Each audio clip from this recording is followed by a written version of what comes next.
সুন্দর একটা ভিডিও হচ্ছে। বাবা আয় করো। কোথায় যাচ্ছ তুমি এখন বলো বলো। আমি এখন এলিফ্যান্ট ব্রিজে আছি।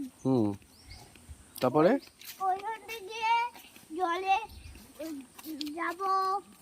সাঁতার কাটবো জলে। আমি একটা জলের চশমা নিয়ে গেছি। ওইটা হেবি ভালো। হ্যাঁ। আচ্ছা, জঙ্গল দিয়ে যেতে তোমার কিরকম লাগছে? হেবি ভালো লাগছে। সবাই জঙ্গলটা দেখে নাও, আমাদের বাচ্চারা।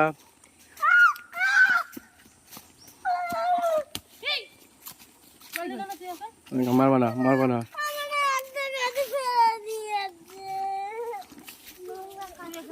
আচ্ছা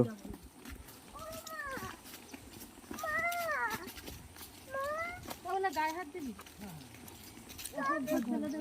এবার তোকে চাটি মারবো। এই